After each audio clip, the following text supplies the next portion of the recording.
Pascal.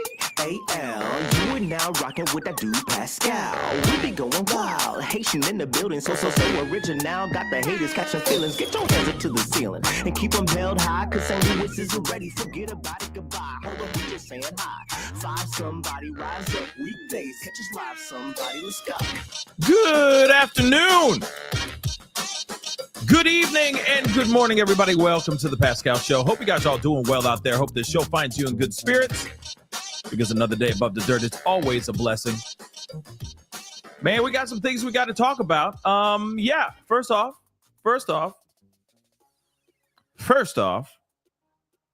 dag nabbit, the internet is finally back on again. Okay. I'm telling you guys, it is wearing at my patience. I'm telling you right now. Okay. And it's exhausting. It's exhausting. The stress is exhausting over internet of all things, but it is what it is. We are back at it again.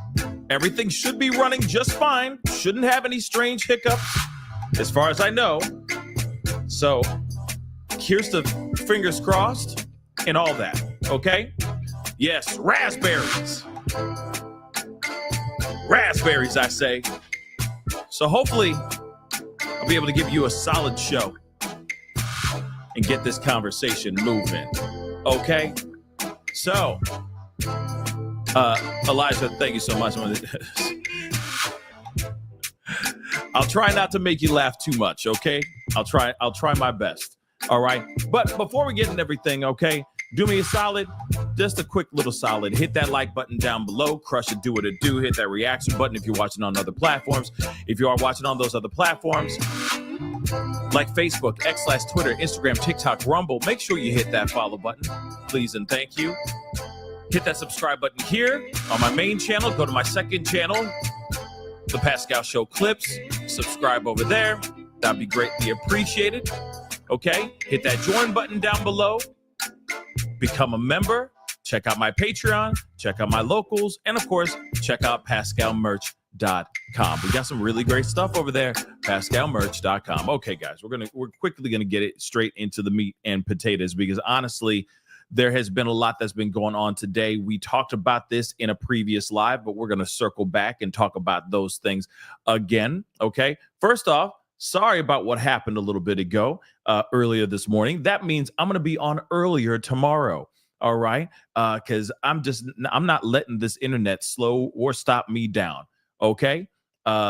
Stop this whole thing dead in its tracks. It just seems like the internet does not want us to cover this trial, at least for this week. Okay. And damn it, it's going to happen, whether they like it or not. All right. So just be sure to be back here. I most likely will be on around 9 a.m. Central Standard Time to talk about everything, covering all the live updates up to date on everything that's going on. Yes, I'm going to start an hour earlier than I did today, because I was planning on an epic show today, and then everything went to poop. Yeah, I said poop. Okay. So just so you guys know. All right. But nonetheless, a lot of things have happened today. Okay. There were three testimonies. Okay. 3 witnesses that took the stand. All right. And of course, honestly, I'm going to be real. The good stuff didn't start happening until George Kaplan walked into the room. So in a way, I'm like, we can look through all the psychological stuff from this particular from the psychologist, who apparently was the psychologist in the Amber Heard Johnny Depp trial as well, which is also interesting. Okay, but in actuality, she said something that I was like, then why are you here? I said, then why are you even here? Take a look at this. Okay. This is just something I found to be weird. Psychologist, okay, Dawn Hughes, if I'm correct, Dawn Hughes, the psychologist, she says she hasn't done a comprehensive evaluation on anyone in this trial. So So you mean to tell me you bring somebody in and you're asking them some detailed, very, very heavy detailed things about SA, people who hurt others, all that stuff. And then you finally go and you go, okay, so is there anything? Can you give us a breakdown on the one of our witnesses, or can you give me a breakdown about our defendant here? And it's like, nope, I didn't really evaluate any of them. I'm just in here to do my expertise. That's it. No, like, oh yeah, I had to sit down with Cassie, and oh my Lord, she is a textbook example of someone who has been viciously SA'd. Or talk to Diddy, and Diddy's absolutely knucking farts. But no, that's not what happened here. So then I'm like, so that's why as I'm reading this stuff, I'm like, wait, so then why are you here? Why are you even here? Make that make sense. Why are you here? So you could basically make money, and that's it, to show up and talk? No offense. I'm like, man, I would have rather had that psychologist analyze any of the victims or Diddy himself to come up with something. So I'm like, okay, is this a nothing burger? Why are you even here, man? You know what I mean? Are we just filling up time? Now, don't get me wrong. I think it's important to get information about, the psychological damage it does on, that SA or A or any of the words I can't even use right now. Okay.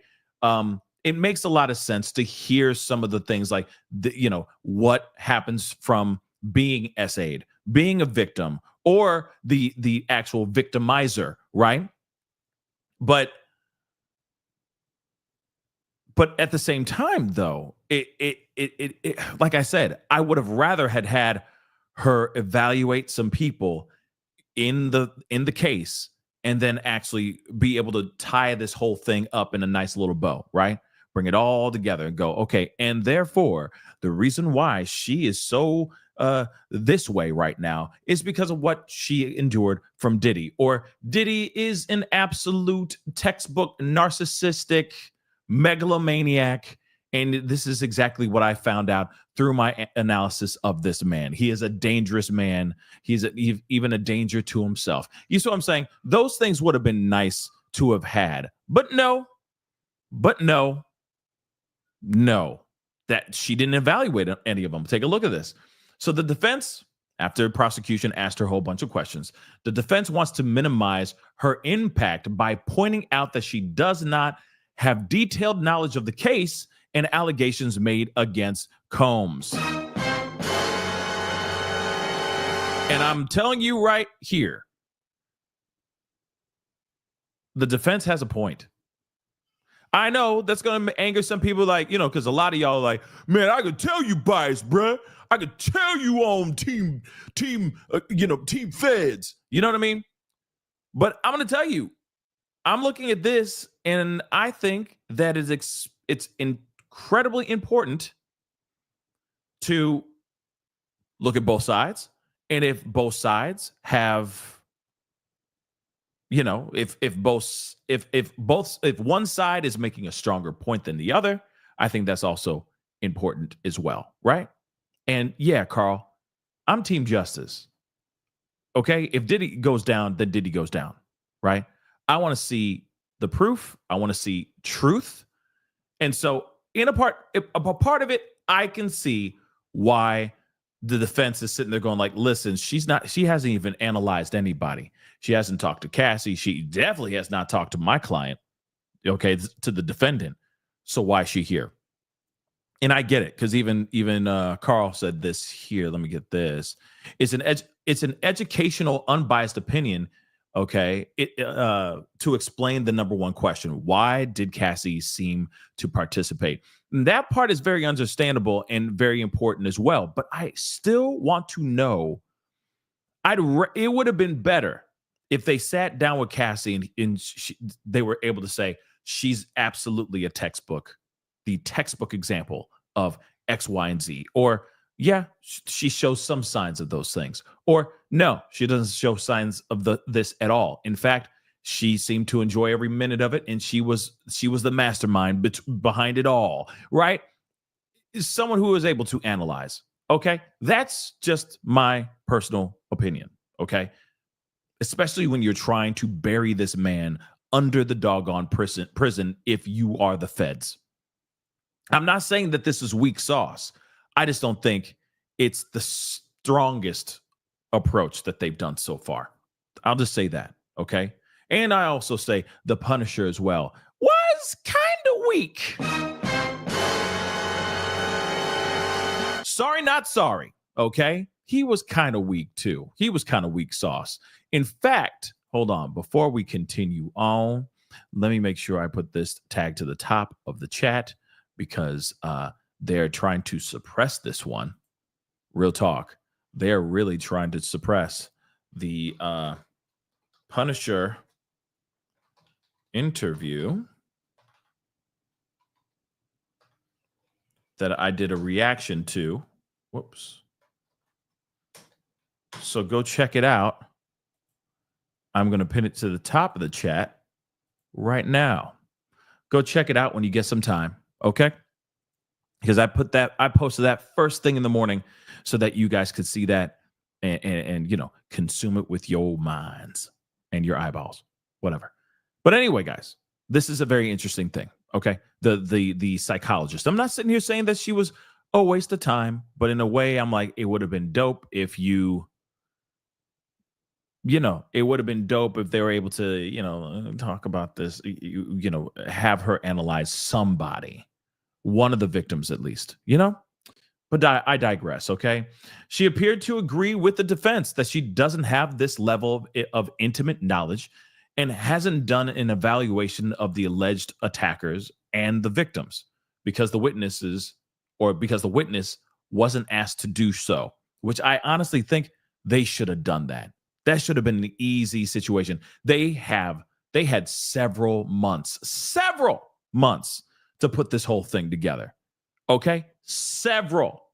Earlier during direct examination, prosecutors anticipated this line of questioning and asked Hughes why she hasn't interviewed the defendant or witnesses here. She told the court she wasn't legally allowed to do so, which is interesting. I wonder why she wasn't legally allowed to do so. Okay. Yeah, when it comes to those videos, I don't know. So lately, when it comes to the Diddy videos, they have, the people who are pushing the buttons on these platforms, they don't like us talking about this stuff that much. At least that's what I'm experiencing so far. So check it out. I've seen videos that have said worse things and have gotten greenlit, no problem. This one's getting suppressed. I don't know why. So I just highly recommend you guys, when we get done with our recap of everything, and don't worry, we're going to be going live tomorrow, and it's going to be a long live, okay? Because this internet's going to better stay on, okay? Dag nabbit. But in the meantime, please go check out that video. The Punisher did an exclusive interview with Ashley Banfield, and I think that,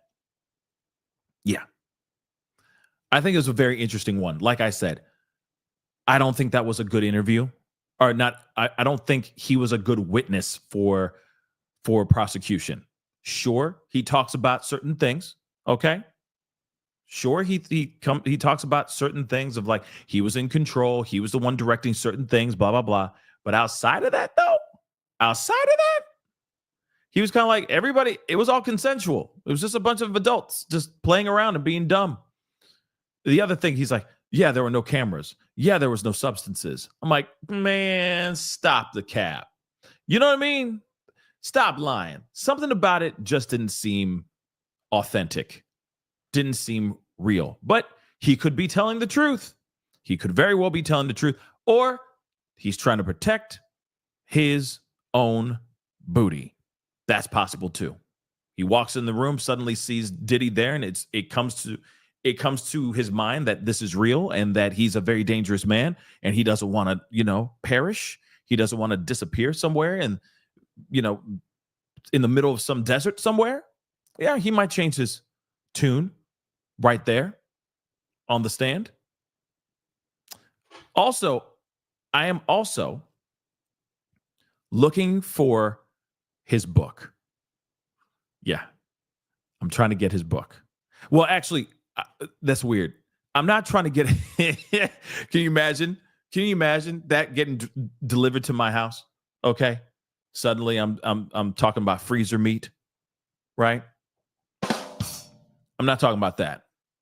But I'm trying to find the alleged 6 pages where he talks specifically about him rolling around in the sheets with Cassie for Diddy's enjoyment, okay?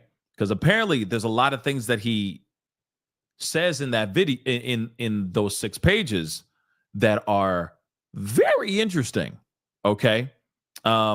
Very interesting, okay? Fur Diddy just said it's on TMZ. I'm gonna have to look for it. I'm gonna look for that when we get done, okay? If it's on there, man, they posted it in a story. Oh, thank you so much. I'm gonna look for it. I'm gonna look for it, Fur Diddy. Thank you so much. I appreciate it. Okay, because it's comical. It's really comical what he says that he thought Diddy was saying and all that stuff. So that I'm gonna have as a standalone video as when we get done with this. All right. Now, here's something that is for sure.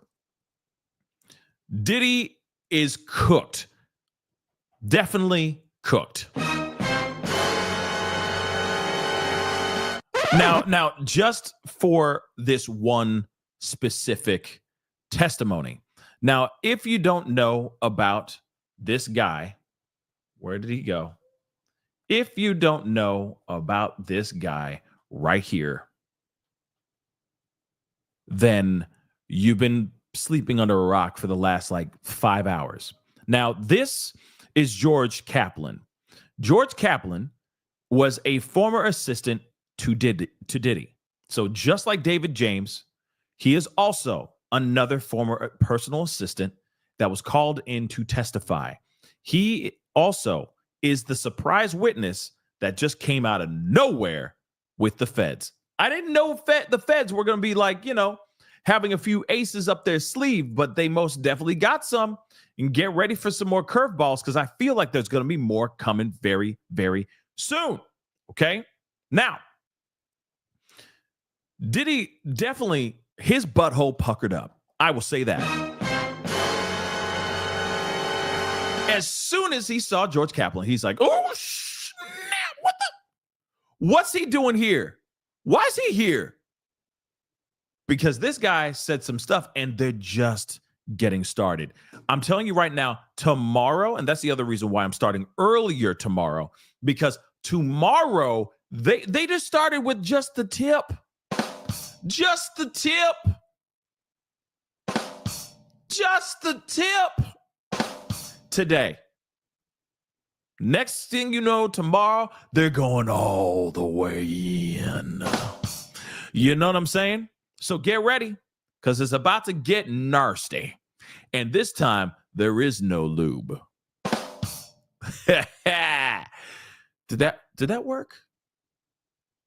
I think that worked. Did that work? Okay, maybe it worked. Maybe it did.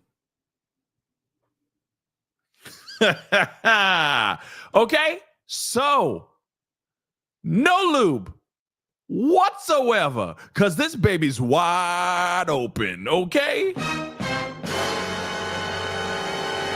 So tomorrow, okay? Tomorrow is going to get really, really spicy and possibly zesty, okay?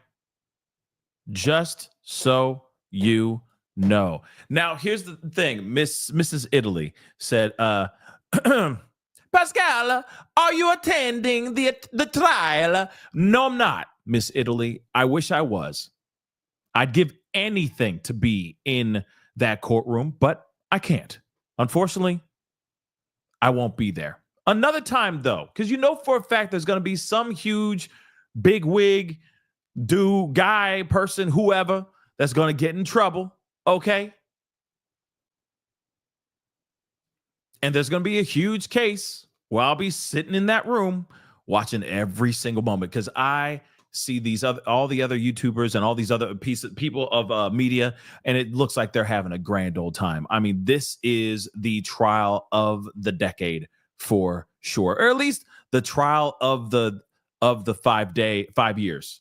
What is half of a decade? It's just 5 years, right?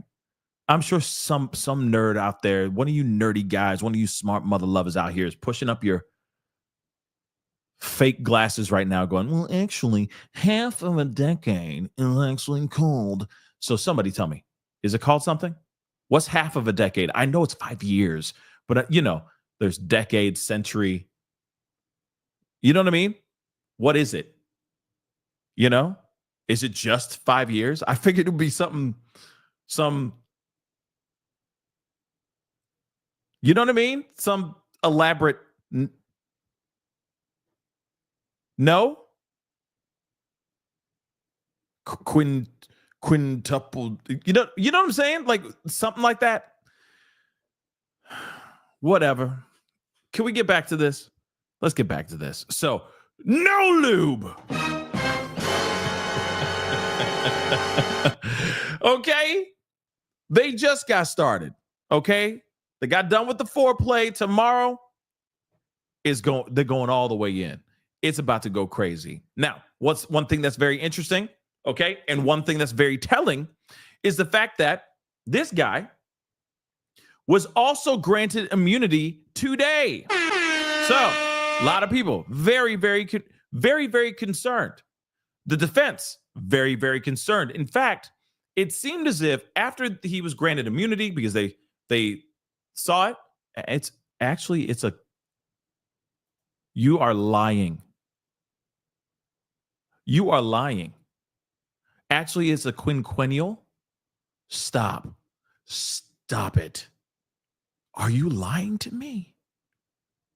Half a decade is called a quinquennium. A quinquennial. Oh my word. Okay. So, this is the case of the quinquennial. Well, I just learned a new word.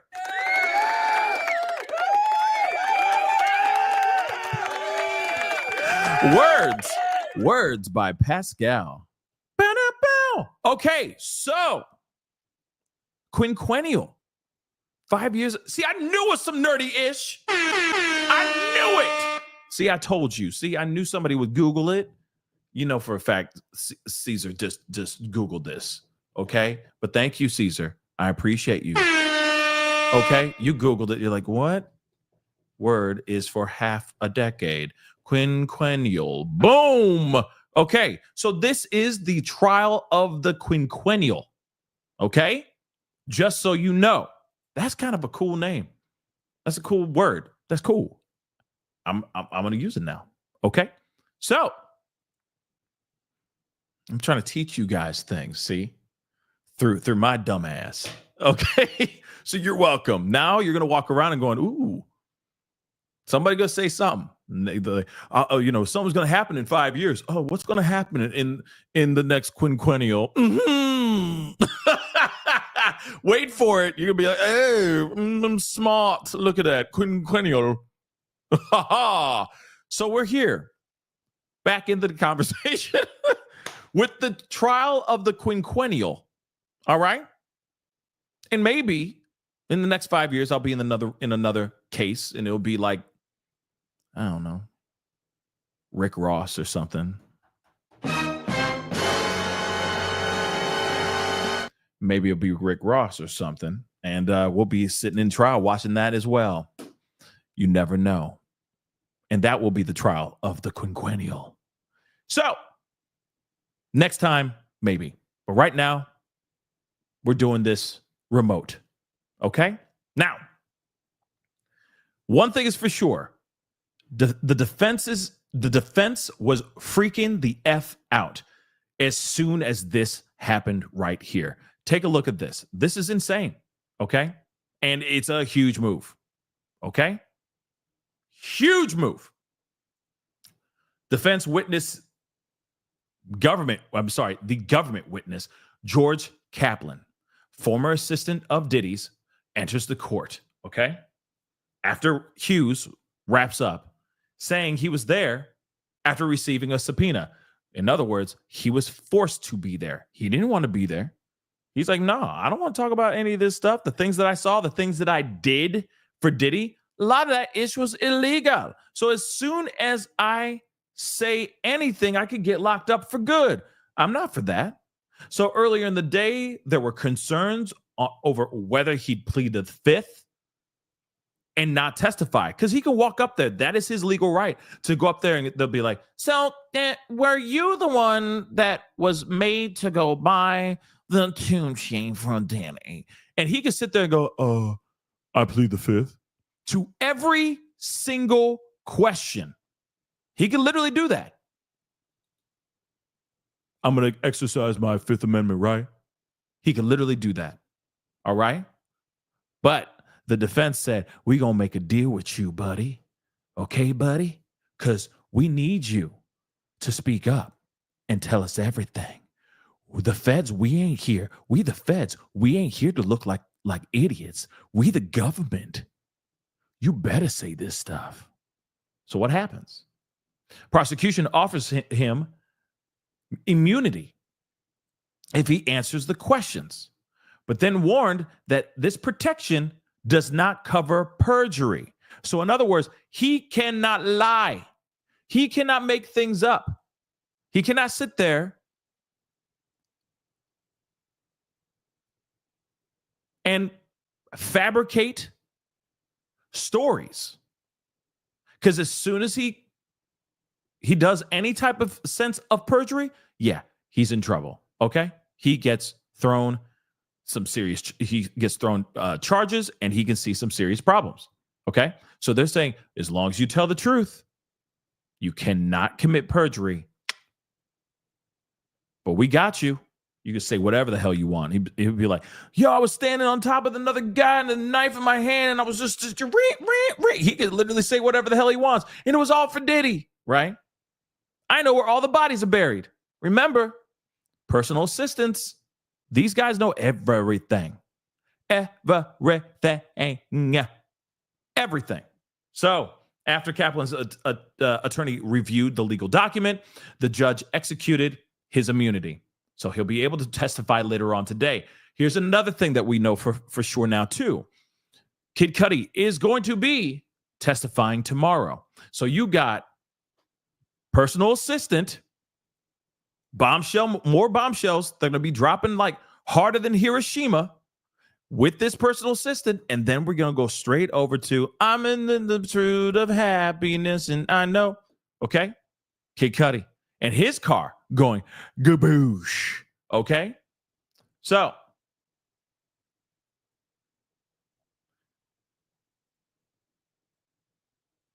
here's another piece of information. Sorry to hop back and forth, but just one last thing about this psychologist, which, by the way, okay?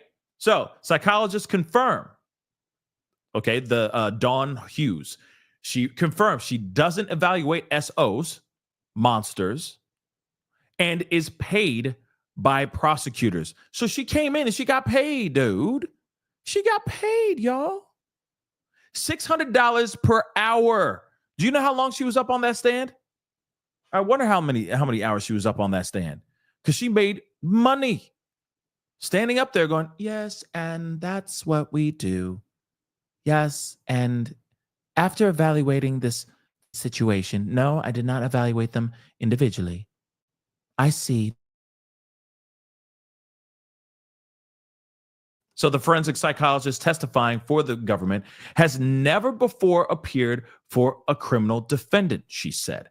Defense attorney Bach, okay, asked Hughes if she's ever represented anyone accused of an S crime. She said she has not. That's correct. I don't evaluate offenders, she said. Now, Bach also asked the defense, also asked Dawn Hughes if she is making $600 per hour for her work with prosecutors, which, of course, she's under oath, so she cannot lie. So she said, yes, I'm getting paid for this. Just like a lot of experts do. A lot of experts get paid. Okay? They do. They get paid to come in and give their expert advice or their expert commentary on all this stuff. Moments later, under a prosecutor's questioning, Hughes recalled that she had been hired once before by defense lawyers to evaluate a woman who pew-pewed her monster of a husband.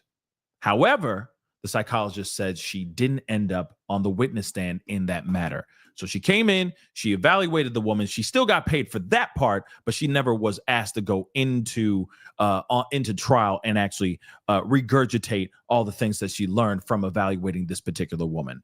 Yet she still got paid to do that. Okay, so George Kaplan takes the stand, and don't worry, we're going to be looking at the brilliant Inner City Press's breakdown of the information and the conversation that Kaplan had between defense and, of course, with prosecution as well. But like I said, it's not super long. It's not like there's a whole lot that's going on in this. Okay, and don't worry, we're going to go all the way back because I want to show you guys some of the stuff that was found apparently in homes when the HSI special agent took the stand earlier today. Okay, so let's get into this. And yes, S-Dubs, thank you so much. I don't understand that. Isn't that weird? That's crazy. That's crazy that we only have that many likes. We got 1,600 in the chat. Can you please hit that like button down below? Can we get it to 900 likes? Can we get it to 900 likes? Do me that solid. Hit that like button down below. Crush it. Do what it do. Don't forget to hit that subscribe button as well, please. And thank you. If you're watching on these other platforms as well, follow. I'm on Facebook, X/Twitter, Instagram, TikTok, Rumble. Show some love. Subscribe, follow, whatever they call it, okay? On those respective platforms, okay? Subscribe. All right? Now, let's move on. Former assistant details difficulties of working for Diddy. Says his job was repeatedly threatened. Okay. So Kaplan claims Diddy regularly threatened to fire him, with the rapper saying he only wanted the best employees possible, sometimes in a motivational tone, sometimes in an angry tone. Yeah. Let's not forget who we're talking about here. This is Diddy, who thinks, first off, he's God. Remember that, which is extremely blasphemous. Let's not forget that. But then on top of that, he believes that what he's saying is uplifting these guys. I want you to do better. Y'all need to do better. What are you doing here? You right here. You a bad boy. You need to be better. Or it would be like, you ain't ish. You about to get fired. Right? You're the worst employee I've ever had. Right? Sounds a lot like Diddy. Oh, because, wait, I got to pull this up again. I haven't been able to use it that much. Hold on.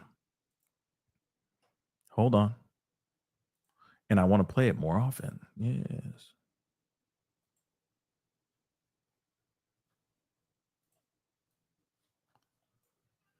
Oh, come on.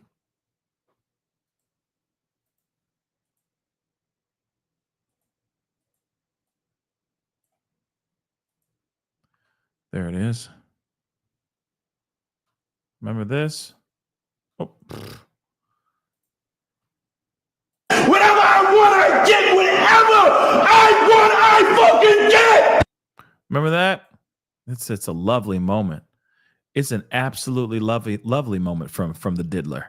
Okay? Crazy, right? Whatever I want, I get. Whatever I effing want, I effing get. And if you really think about it, his mentality got him where he is today. So he also had very exact demands that needed to be met when traveling, such as filling out a list of toiletries that needed to be packed for overnight. This is what Kaplan said. Kaplan also said He was also required to unpack the toiletries and arrange them so they were all facing forward, which would regularly take 30 minutes to do so. That's a lot of baby oil, y'all. That's a whole lot of baby oil. Okay? A lot of Astroglide and baby oil. Okay? Yeah. Moving on. Cleaning up baby oil, speaking of which, and liquor bottles in hotel rooms among job duties, former assistant said. So here we go. This is the RICO stuff that we're talking about. Sure, these celebrities might be really difficult to be a personal assistant for. I feel like if you're a personal assistant for anyone, any person, I think they're going to be difficult. You're dealing with somebody, you're dealing with their everyday stuff that they need to have done, right? I'm just going to be real. I truly believe that being someone's personal assistant must be the worst job ever.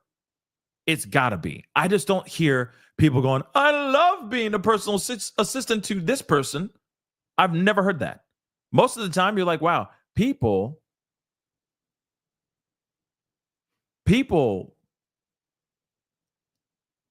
are a-holes, y'all. Sorry. People are a-holes. So think about that, okay? But at the same time, just because the job is trash does not mean it has to be breaking the law, right? Does not mean that you're committing crimes. So that part of him just getting toiletries and stuff, I'm like, okay, and what? And what? So you had Diddy as your client, okay, as your employer. That comes with the territory. You don't think he's good? You really think he's just going to be a walk in the park? Hell to the no. Everybody is going to be a pain in the butt. Let's be real. But now we get into the parts of the racketeering and RICO stuff. So he testifies that one of his duties was to clean the hotel rooms for Diddy, saying that photos of checked out mess could be embarrassing and sold to tabloids, all for the public image, right? Because for a fact, all these people know it's Diddy. Sure, it might be on the paperwork, it might say Frank White or Frank Black or something like Harry Houdini or something stupid like that, right? But they already know it's Diddy. So imagine them running into a hotel employee, running into that room, getting access to that room before it gets cleaned, and just starts taking pictures and going, hey, I'm going to sell this to the highest bidder. Come on now. Or sell it back to Diddy themselves. That could also happen too. So that's why he has his team go in and do what he needs to do, what they need to do, which is clean it up, bruh. Right? But it's weird. I'll tell you what, that's weird. And if he was actually using the room respectfully, then there would be no need, right?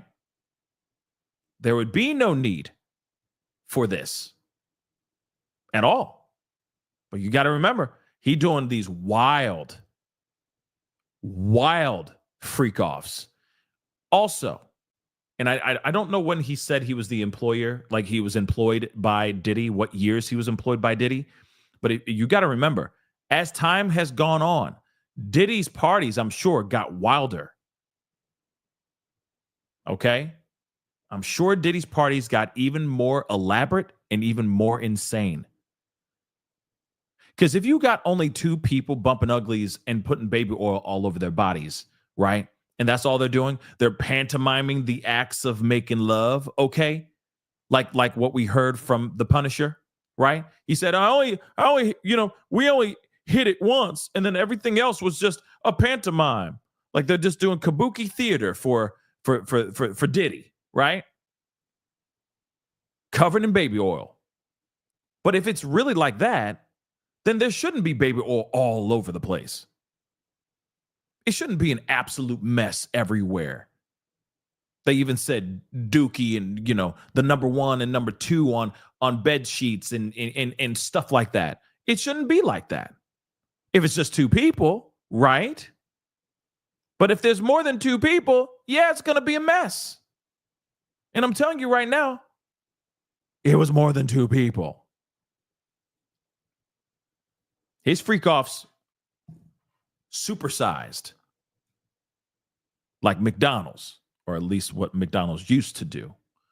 So the former assistant said rooms would often be littered with liquor bottles and baby oil after Diddy stayed in them. And on one occasion, he found white powder near a sink. Like, he hasn't seen white powder on sinks before. Come on, he's dealing with Diddy, guys. So as much as he's like, and one time I saw white powder on a sink.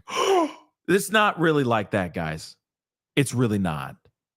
It's really not.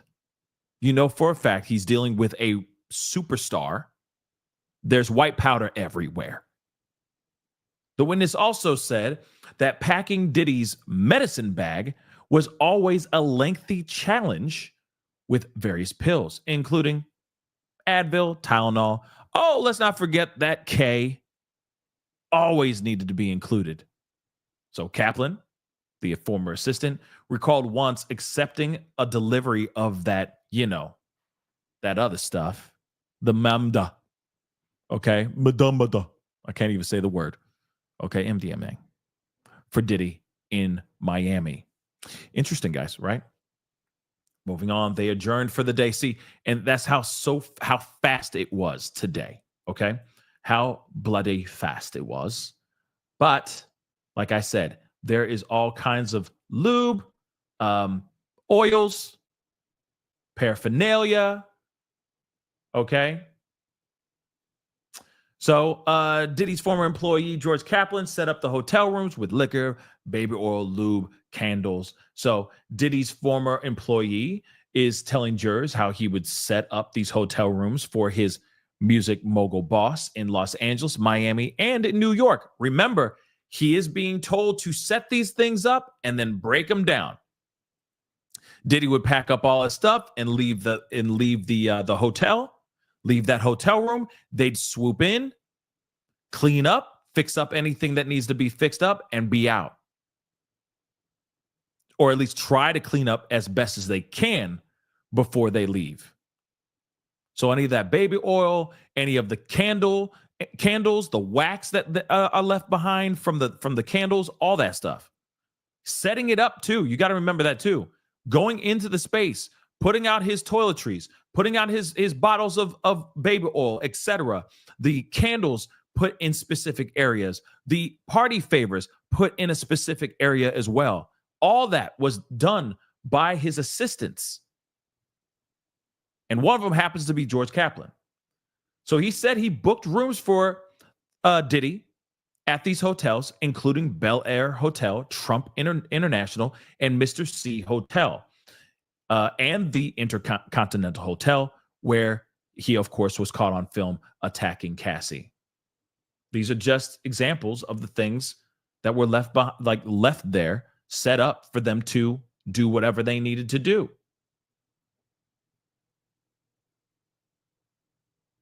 Look at that. Just, his little bag for his toiletries. Okay. I don't know what this is. I don't know if it must be water. Maybe it's water. I don't know, but I don't know why it's on the floor. But, bottles of stuff for whatever it is that he needed to have done during that time. Okay. Hold on real quick. Fur Diddy. Welcome to the family. Thank you so much for becoming a member. I appreciate it. Thank you so very much. Okay. And Madame, thank you so much. I appreciate it. Your detailed coverage of this trial is appreciated. Keep up the excellent work. Thank you so much. Thank you so much. Like I said, if the internet goes out, I do have another location I could go to now, or like I went to last time. So hopefully the internet stays, because I like doing my work from here. Okay, I like the big screens. I like to be able to see everything. The proper solid internet connection and all that. Okay. But if I have to, I will go to the ends of the earth. All right, so we can get this going. But Kaplan booked the rooms under the name Frank Black, which he says was a reference to Biggie Smalls, since the famous rapper also went by the nickname Frank White after a character from the movie The King of New York. So Kaplan also said he packed Diddy's bag for his hotel stays, which contained, which he made sure contained clothing, a speaker, candles, liquor, baby oil, and the lube. Okay. After his hotel visits, he collected Diddy's belongings and made sure the room was somewhat put back in acceptable shape. So in other words, cleaning all that stuff, okay, as best as he can. We got Make It Make Sense in the house. What up, man? You got time to hop on? Make it make sense, because I know you were in the room. I would love to talk to you, man, because I know you've been doing some crazy good coverage. A lot of y'all have been doing some crazy good coverage, but I'd love to hear your thoughts on everything. If you got time to hop on, holla at your boy. Let me know, and we will talk. Okay, love to hear your thoughts on everything. Okay, but yeah, guys, Make It Make Sense has been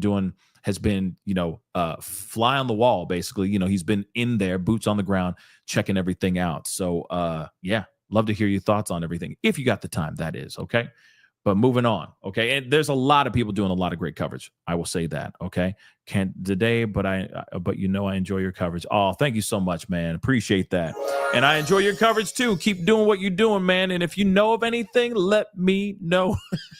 If you could shoot me an email or a message, I just want to know what's really going on. And I'm telling you right now, Kaplan definitely looked like he was crappling in his pants. You could just see it in just this photo itself. Look at this real quick. I just showed it to you guys, but still, you could tell the look on his face. He's like, man. And at first he probably was like, he's probably got layers of concern, right? He's got a lot of layers of concern. One, for sure, he's like, because this is before he got immunity, all right? I'm sure he's walking in there going, man, I if I say anything, I don't want to get locked up. I don't want to catch a charge as I walk out this mug. Then also on top of that, he gets the immunity, but now he's probably scared out his doggone mind about Diddy coming after him later. I'm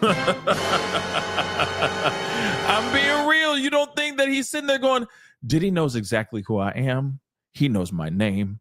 He knows where I live, man. Oh, damn. It's not like he's hiding behind some pseudonym.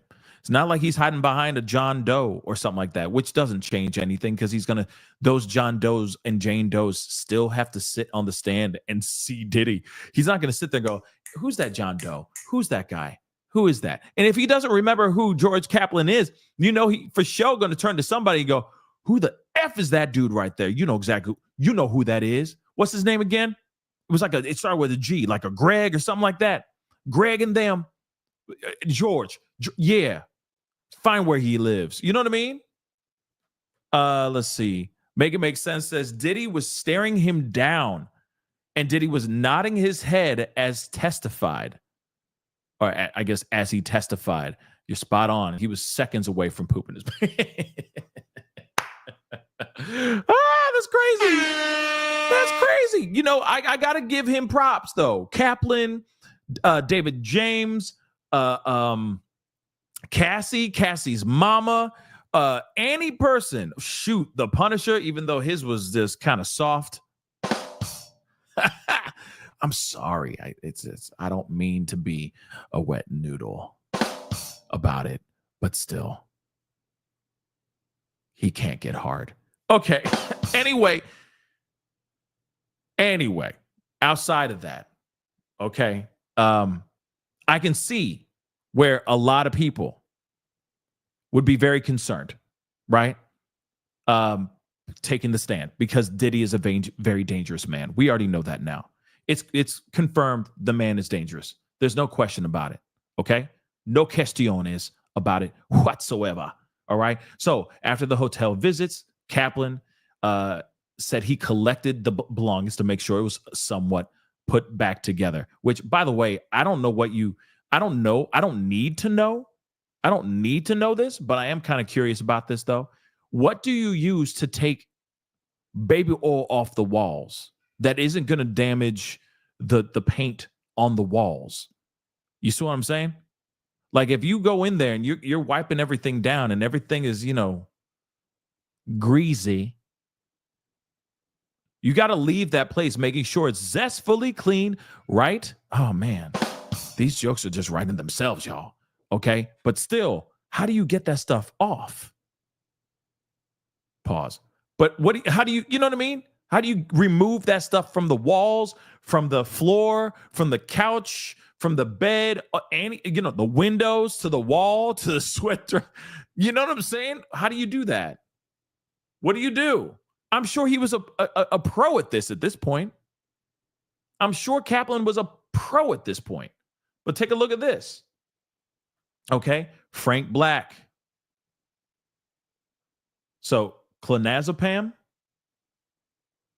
What is clonazepam?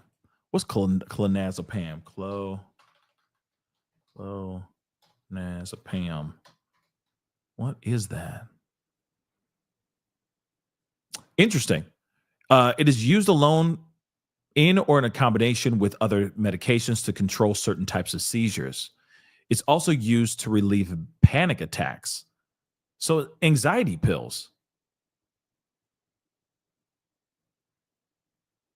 It's a medication in the class of benzo. Oh, interesting. So it's like a Xanny. Interesting. Okay. But if you notice, bang, okay, Frank Black is on the bottle. Moving on. Wait a second.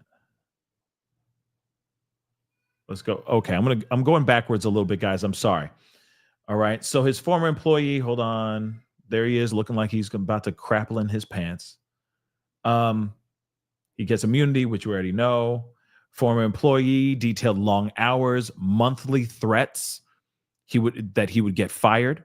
So Diddy, his former employee, Kaplan, has been answering questions very directly and openly as he laid out long work hours and monthly threats that the music mogul would fire him. Kaplan said he worked under KK. Aha! I'm wondering when she gonna catch a charge, y'all. When is she going to catch a charge? And primarily worked out of Combs' Los Angeles residence, working 80 to 100 hours per week. Oh my God. That's torture. Okay.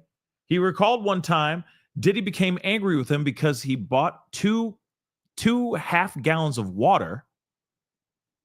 Okay, instead of the gallon that he asked for. So he threatened my job on occasion, monthly threats. So he made his life a living hell, right? You need to be better. What's wrong with you? You with bad boy, right? He said the rooms had garbage, including lots of empty bottles of Gatorade. Yeah, you got to stay hydrated. At least they were able to get, the electrolytes in them. They didn't eat food. They just would go and bump uglies for hours. So thank God they at least got the electrolytes. God forbid someone went dry. But that's what the Astroglide is for, is it not? Moving on, liquor and baby oil. So Kaplan once said some brown crystallized powder was left behind in the room. Now, he makes it, like I said, he makes it sound like he all he does is stay home, drink Perrier, and read the Bible. When for a fact, he knows exactly what that brown crystallized powder is. Okay?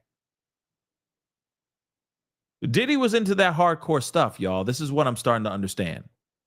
He wasn't only just doing the pills and the yayo and smoking the trees every once in a while, and that Tucci apparently now. Okay, no. He was doing harder-ish, dangerous stuff. This man does not care about his body. or his health? So he says, I didn't know what it was and I got rid of it. Sure. Come on, man. We already know what that is. We all know what that is. It's brown crystallized powder. To me, it could be two things. Because one is a powder, right? Either it's H or it's that you take out the A in math and you get what?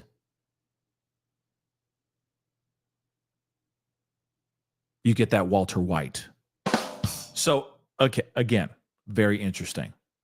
And if you don't know what I'm talking about, watch Breaking Bad, because that show is amazing. All right. Moving on. So they wrap for the day, which is insane. But we already know that Kid Cudi is going to be in tomorrow. Okay.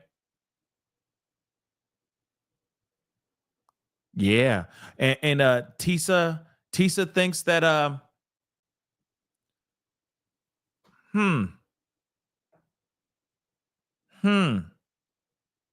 yeah, Walter White rocks. Now doesn't it? Get it? Because the rocks and because it's the crystals, blue magic. But anyway, yeah. So Tisa's been on point with a lot of stuff. I'm going to keep it real.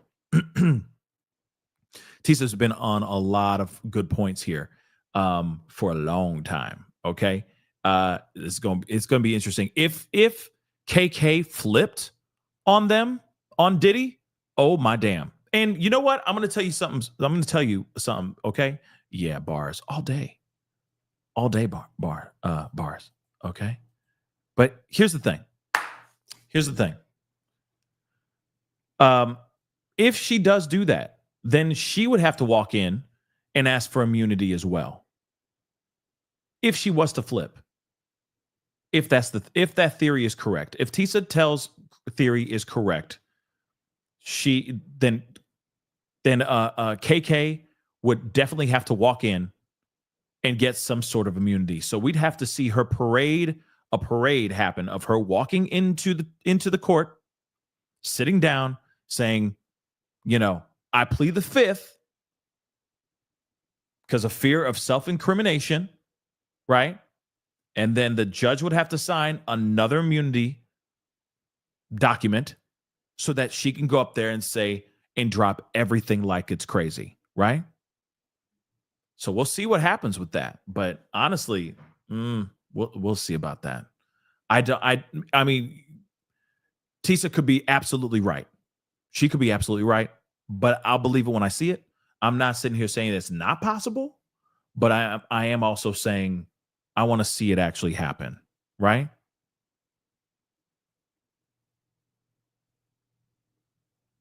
So let's see what happens here. But moving on, let's get straight. We're going to go into Inner City's presses stuff with the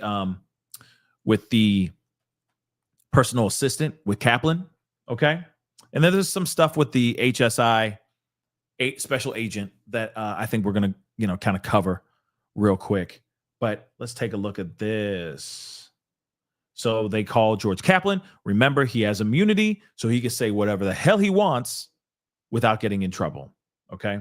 So when did you work for Combs Enterprise? From 2013 to 2015. So only 2 years. That's a lot of time not sleeping. I'm telling you what. So what fell under that holding company? Clothing, liquor, entertainment. I was the executive assistant to the COO, the chief operating officer. Where did you work? 1710 Broadway, New York City. What was your next position? Executive assistant to the chairman, Diddy, from September of 2014 to September 2015. Who did you report to? Miss Coram, KK. She essentially ran Diddy's life. Very important information to hear right there. Let's not forget that, okay? Essentially ran Diddy's life. She was the ultimate the ultimate organizer. All right. And again, if she did flip, I'm telling you right now, we will all be sitting at the edge of our seat waiting for that information and seeing her testimony if she did flip. But there's something that tells me that may not be correct, but we'll see, right? Yeah, that's a nope. It's like enter KK, right? Soon as she comes in, it may be a wrap on this, but we'll see, right? Like I said, I think that now that we had this curveball, like the feds are trying to play. You know what I'm saying? The feds are like, oh, we're here to play. Oh, y'all want to throw random stuff at our witnesses at random. Oh, we got some random stuff for that ass. Come on in, George Kaplan. Oh, you got immunity now. Yeah, he's got immunity. Oh, you didn't see him on the list? Oh, that's too bad. Well, he's going up there and he's testifying. Yeah, he's got immunity now. Yeah, you're screwed. So I have a feeling that that's going to happen again too. I have a feeling that's going to happen with somebody else, and it's going to be a big person. Maybe it is KK. Maybe not. But whoever's going to be, woo, it's going to be crazy. So let's move on. She essentially ran Diddy's life. Okay. Where did you report? LA. What did you do? Carry his bags, made such things were when he wanted, made such things where whenever he wanted it, I made sure they showed up. Okay. As he trusted me more than he trusted me more, he had me around more. I'd set up the hotel rooms. That's a big thing. How many hours per week? 80 to 100 hours per week. How do you even sleep? Okay. That's insane. And again, remember, David James even said himself that anytime he complained about being tired, they said tired rhymes with fired. You're not allowed to say that. You're not allowed to say that word. Oh, I'm tired. Once you say that, you in trouble. Okay? You could get fired. He's insane. Diddy is insane. 80 to 100 hours per week. How do you sleep? Where do you get time to sleep? That is insane, okay? Dangerous. So, how much did you get paid? $125,000 a year to start. Wow. Okay. Not for 80 to 100 hours a year. 80 to 100 hours a week. That's insane. Okay. Sorry. Just saying. What did you do in the morning? Make sure everything was in the bathroom. The breakfast was cooked, because if you didn't get the breakfast cooked, I'm sure you got a skillet to the head. Moving on. He was recording a mixtape, so we worked late. I feel like he always worked late. Who is security? Uncle Paulie, D-Rock, and Ruben. Later, licensed security in the second half of 2015. How frequently did you communicate with Diddy? Multiple times a day. Things could be found in the back, an iPad, substances, whatever. Did he threaten you? He threatened my job. How often? Maybe monthly. He'd say he was only to be surrounded by the best people, and that he wasn't. For example, he went for me for a 1 liter water, and I brought in 2 half liters. He said no. How did you travel? On his jet, or going in advance, I think, to make sure it's all set up. How did you set up the hotel rooms? There was a bag. I unpacked it. Candles, clothes, lube, baby oil. Who bought this? Often me. In what cities did you set up hotel rooms? LA, New York, Miami. In LA, Mr. C, Bel Air, and the Intercontinental. Prosecution says in New York, the Trump Hotel by Columbus Square, or Columbus Circle. In Miami, the SLS. How was it booked? It was booked under Frank Black, based on Biggie's Frank White. Would you clean up rooms? Yes. Bottles of baby oil, Gatorade, once brown crystallized powder on the counter of a bathroom sink. Why did you clean up? Not hotel staff. It was implied to protect his public image. I was keen on doing that. Now, again, it was implied to protect his public image. Again, I could see why. You got all that stuff going on. You got all that residue, literally residue all over the place. Yeah, I would definitely be having somebody clean up as best as they can before they end up taking photos, the hotel, and saying, hey, if you don't want this stuff leaked, I'm going to need $20,000. Shoot. F that. Give me $100,000. Right? So again, very interesting. So prosecution says, explain.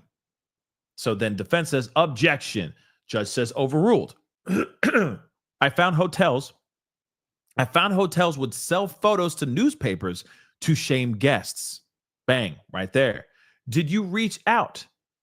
Did he reach out to you from the room for food, clothes, sometimes substances?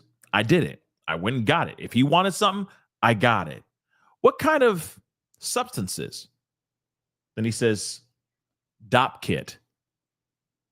So illegal substances? I object to the term illegal. So they said, okay, what other substances? How's that? Kaplan says, Advil, K. What did he ask for? I picked them up, okay, for the MDMA. Who asked? Diddy in LA and in Miami. In Miami, Diddy asked me to call a person. He came and he gave me a bag of pills. That good stuff.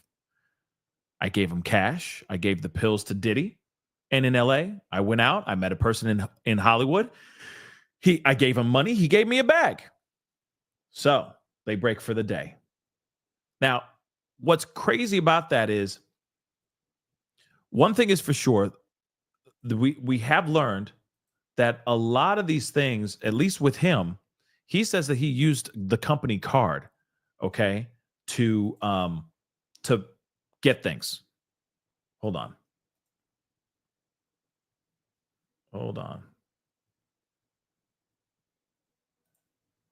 That he apparently went and he got things for him, but used the company card.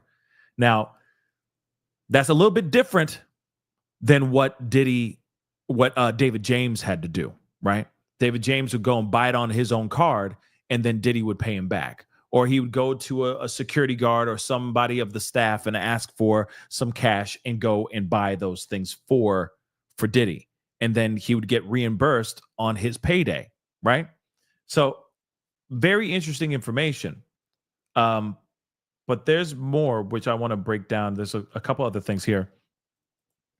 CNN has a little bit of a breakdown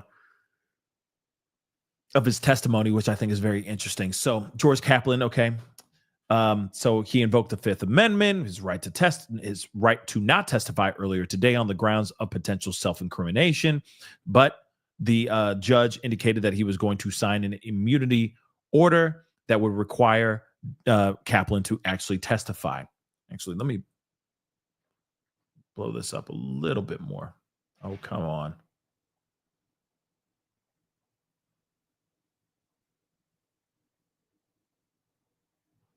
Oh, come on.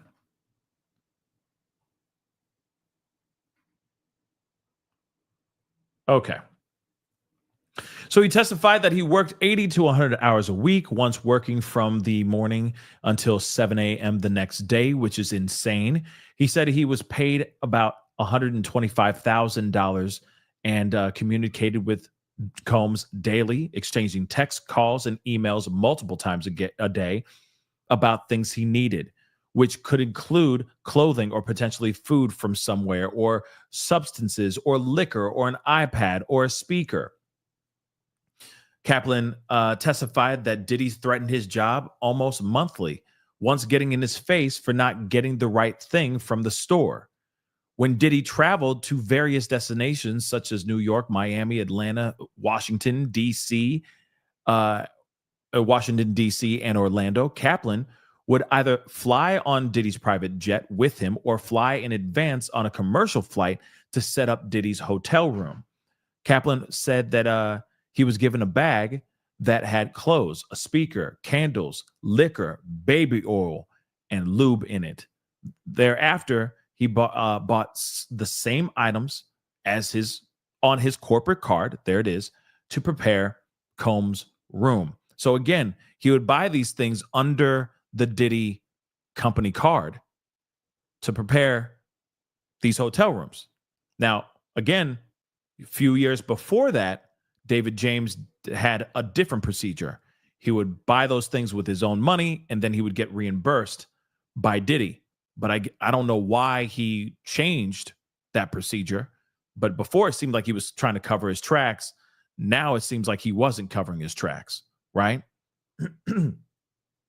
And now we're also seeing even more that the baby oil, okay, is a big deal. This baby oil is a big deal. The lube is a big deal. We're now seeing that more than ever with all this, okay? This is crazy. So it makes sense that he would have 1,000 bottles of baby oil.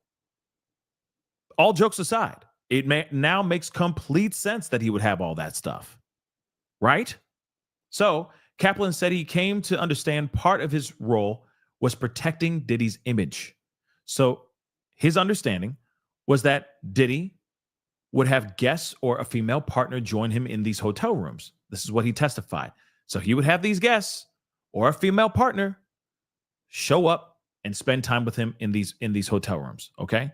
After Diddy left the hotel room, Kaplan would enter and pack up his belongings and tidy the place up.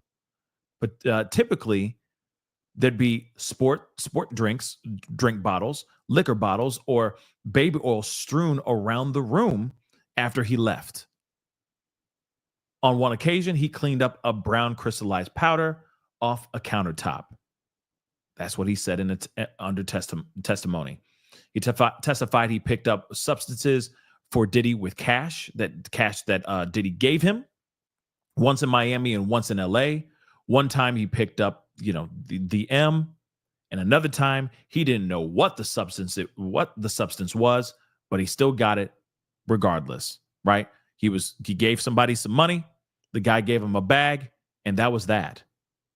So of course he's going to continue testifying tomorrow. Now,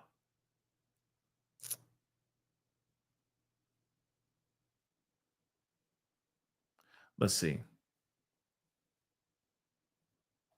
I don't care about Sex in the City. Who cares?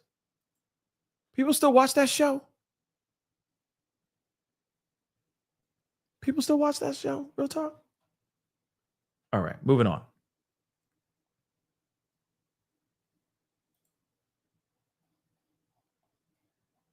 As we already know, Kid Cudi will be testifying tomorrow, so that's going to be a very big deal.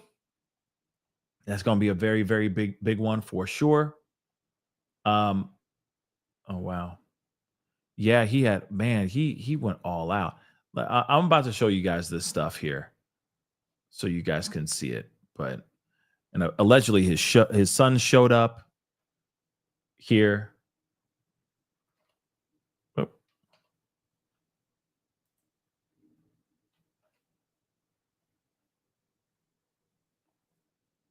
His sons finally showed up midday. But take a look at all this stuff, all the stuff. Okay. Can't show you a lot of this stuff. I got to kind of skim through, but look at all of that. Look at that. That's all baby oil. Look at all that baby oil. Real talk, all baby oil. And then you got the glides. Ain't that's insane?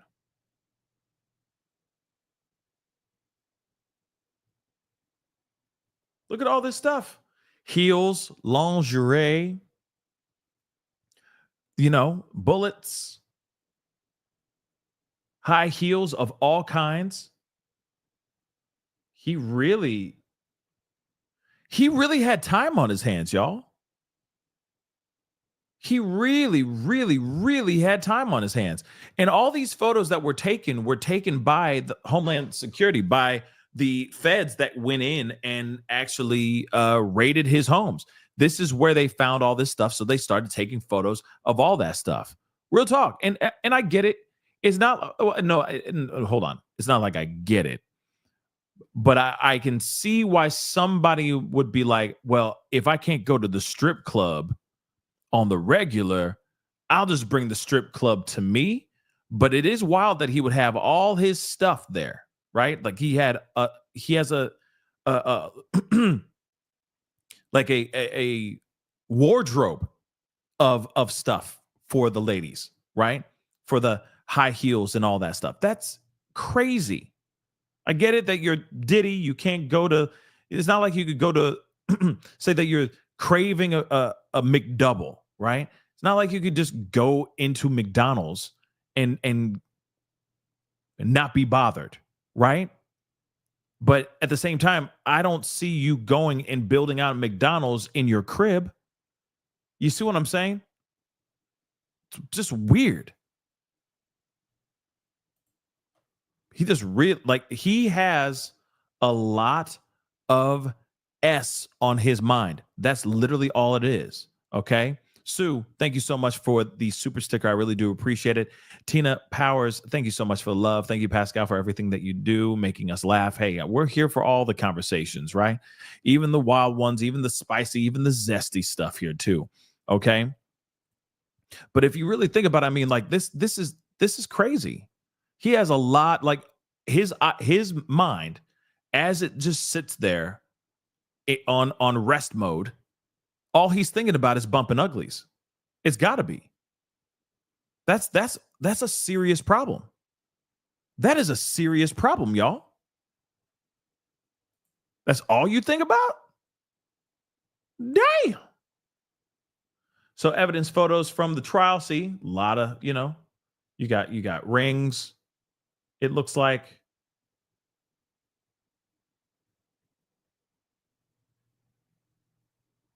Have mercy. So evidence photos, blah, blah, blah. Here's a look at the evidence photos revealed during the trial, including a treasure trove of pics from the feds from their raid in Miami at his mansion, March 2024.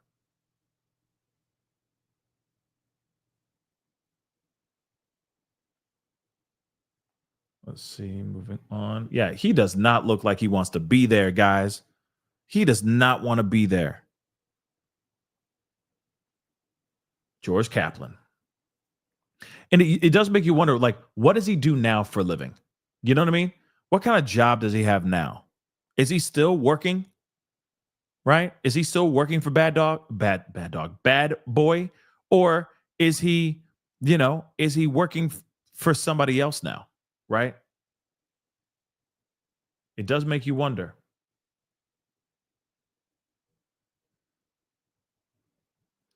It definitely does make you wonder. Hold on, we got more.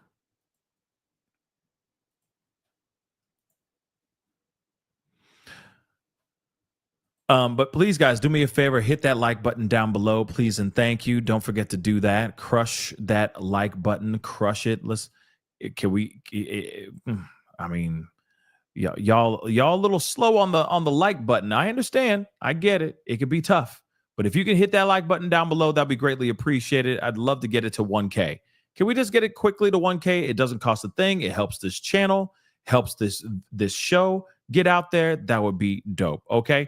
And of course, don't forget to subscribe as well. All right. But we are going to look into more stuff. Hold on.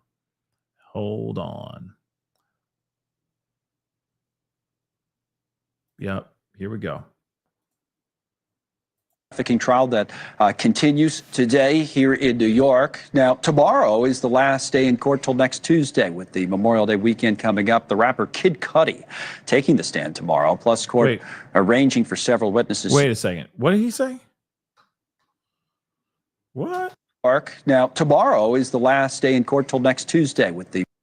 So tomorrow's the last Tomorrow is Thursday, y'all. So tomorrow's the last day of trial, and then they're taking literally Friday off. What? That's lazy.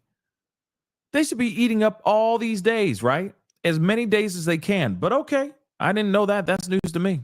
The Memorial Day weekend coming up. The rapper Kid Cudi taking the stand tomorrow. Plus, court arranging for several witnesses to travel across the country for next week. All right, let's talk about it. We have News Nation senior national correspondent Laura Engel at the courthouse and Randy Zellin, the former prosecutor and the criminal defense attorney, here with me in the studio. All right, welcome to you both. Laura, let me just start with you. We'll talk about tomorrow in a moment, but let me start with you, if you can, on today, and just, what stood out, if anything, to you about today so far? Yeah, a couple of different witnesses on the stand today. We heard from Dawn Hughes, a lot of people talking about her. She is an expert talking about the psychology behind abusers and those who are abused. She was what's called a blind expert, meaning that she did not have any direct dealings with anybody involved in this case, more just kind of laying down what she could tell jurors about, the relationship between those who are abused and abusers.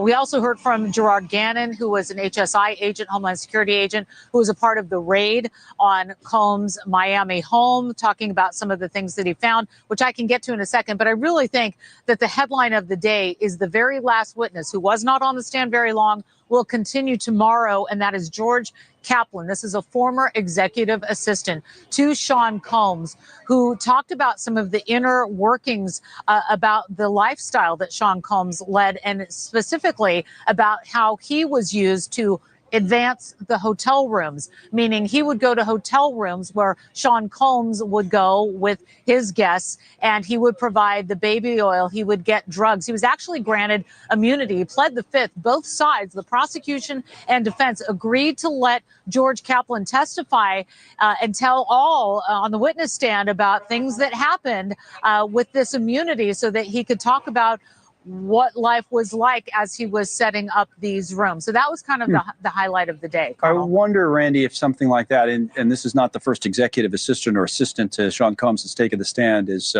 somehow that you get towards racketeering when you talk about criminal enterprise and his business. What would you say? To me, I think Post Malone said it best. This is all hat, no cattle. It is a lot of just stuff that doesn't go to the heart of the three charges. And let's take your point, this criminal enterprise. Right. Imagine we're watching The Sopranos, and the business of The Sopranos is for Tony Soprano to pleasure himself.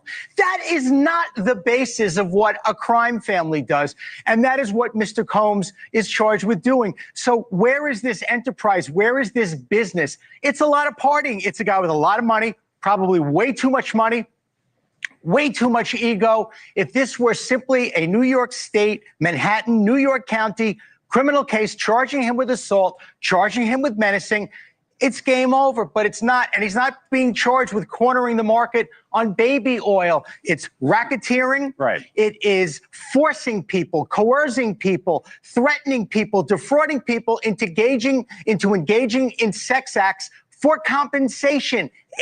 It's not here. Now, here's the thing. That's very, very interesting what this guy is saying. And this is the thing that everybody's been complaining about. Everybody's been saying that. Oh, miss me with the nonsense, miss me with this, and this. You're not even talking about the charges that he's looking at. Sure, he's nasty. Sure, he's nasty. Probably got more diseases than the monkey in Outbreak. But at the same time, where are the conversations about the charges that he's actually there for? Is this just them trying to publicly humiliate Diddy and that's it? Well, let's be real. He did quote Post Malone. That's interesting. But you got to think about this. One, there's 6.5 weeks left of all this. 6.5. I'm hoping, okay, because let's be real. We don't want to be sitting here wasting our time. None of us do. Especially, I would hope that the feds are not wanting to waste any of these people's time. You got to remember, you got a jury that's taking time out of their precious life to sit there and listen to their argument trying to say, this man is a monster. He's doing racketeering and Rico Suave charges. Okay, so then show it. That's one thing I've heard from, people who have been inside the courtroom, that they're like, yeah, the feds haven't really been going in on Diddy. They haven't been that intense. They've been just kind of dancing around stuff and all that. And I'm like, you know what? Honestly, I see what you're talking about, but they still have so many weeks left to really bring in all that stuff. And I think that they're slowly but surely just stacking the bricks. They're stacking the bricks, brick by brick, beat by beat. That's what they're doing right now. It may not be one just big old slap in the face, collectively, right? But I think that there is a lot to take from the things that are being said. But I also will say here and say this too. I would hope, because we don't have that's the other thing too. The transcriptions, right? I would love to get the transcriptions. I don't know where to get them. I heard that they're very expensive to get, but if anybody has access to them, please send them my way, because I really want to read what's really being said in the courtroom, because there's a lot of things that we're not hearing. We're hearing things that are like, written like chicken scratch, shorthand questions and all that stuff, right? But you would hope that they are going and they are treating the jury like they are children. Now, hold on. This is what I mean by treating them like they're children. Explaining everything to the jury. Making it abundantly clear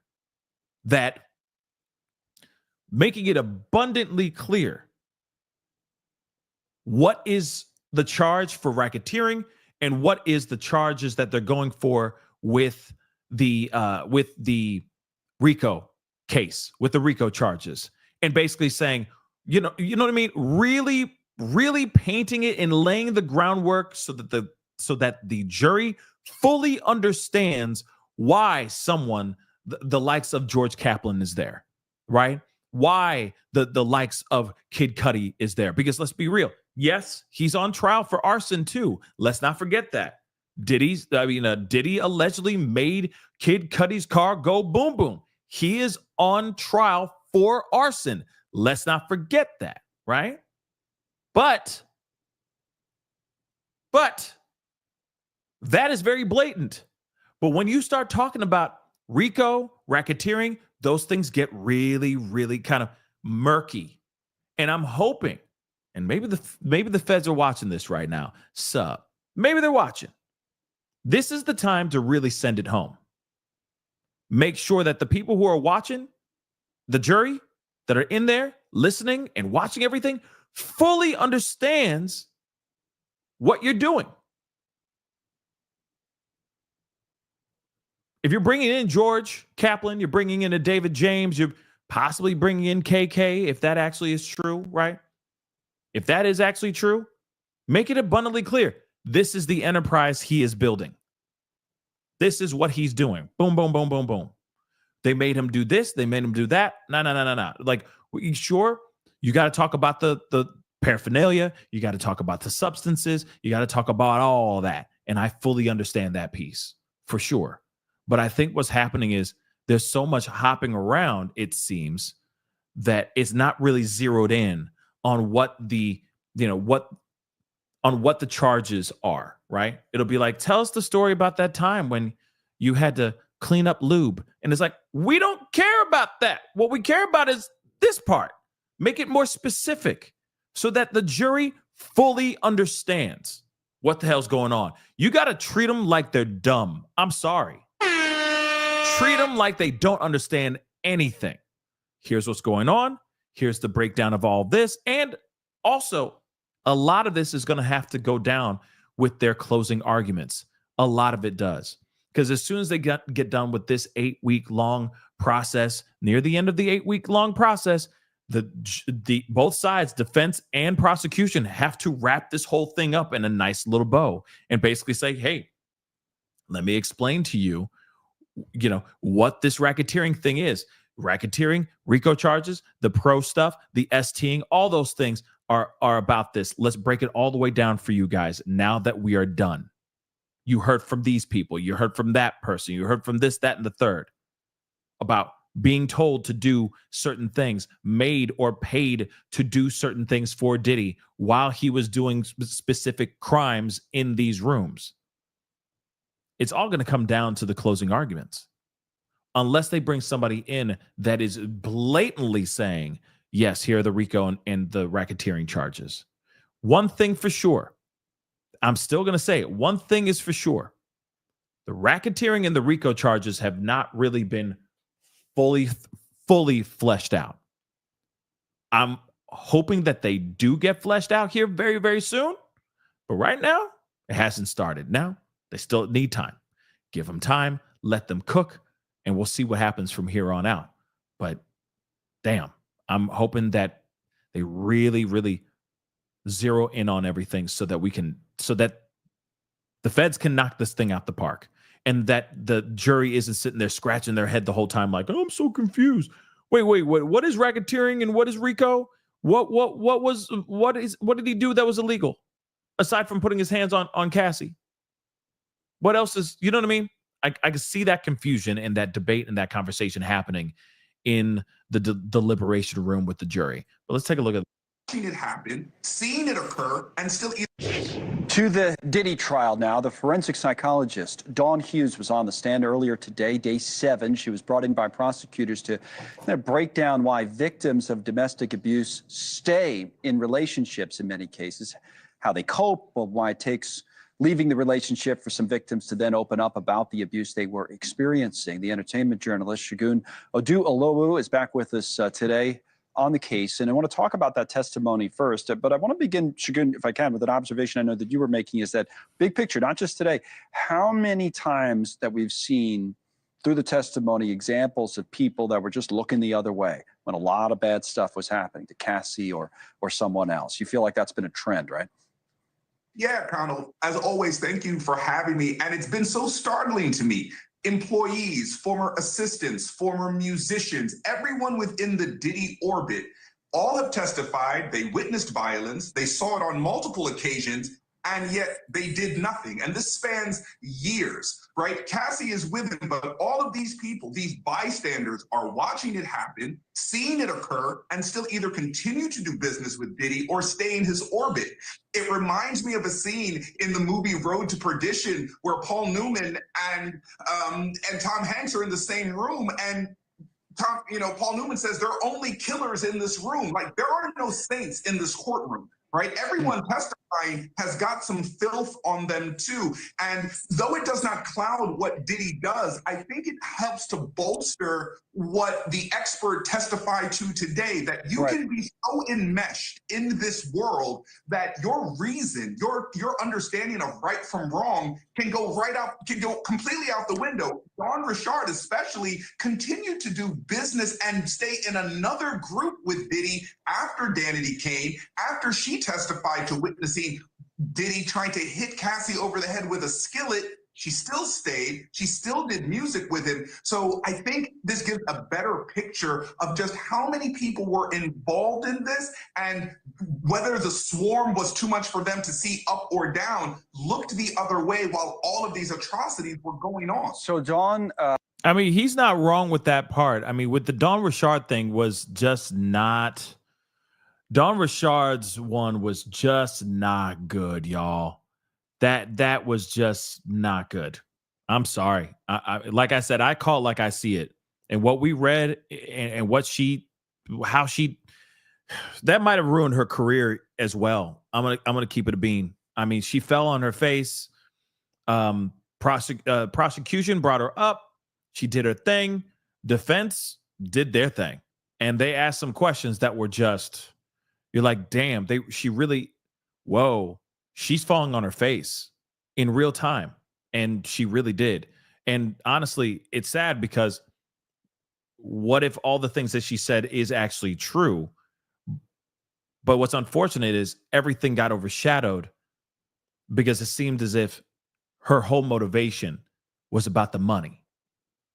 And that's it. That was her motivation. That's not a good reason to be taking the stand. She really did bomb on that situation, y'all. She really did. Okay. Yeah, it was bad. Bad look for her. Good look for Diddy for that one moment. But you got to remember, there's going to be people out here that are going to try to make that buck off of Diddy.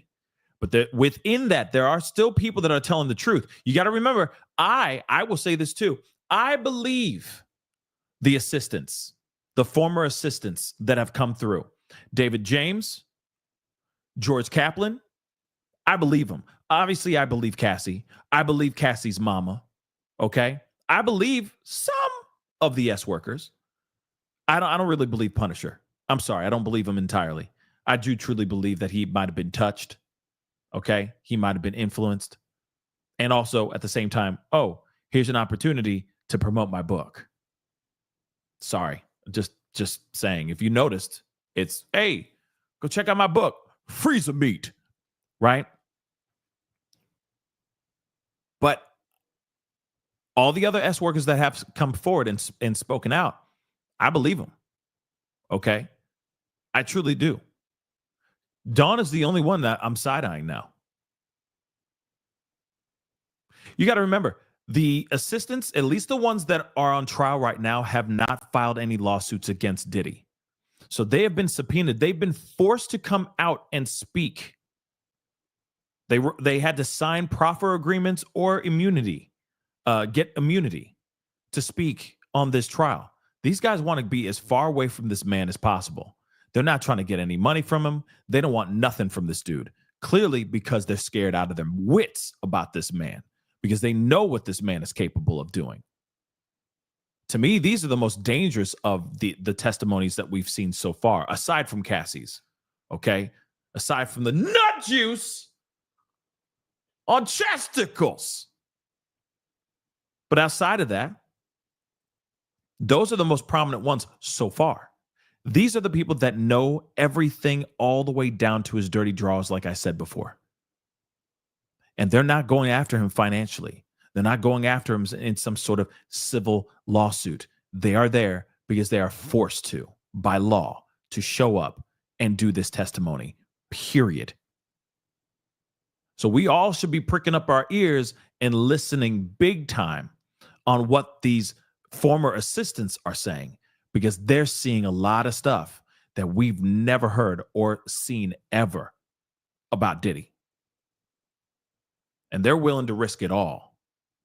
But Dawn, she fell straight on her face. And I think her career now is over. I truly believe that. No one's going to want to work with her now. And no one's going to believe her, which is sad because she could very well be telling the truth.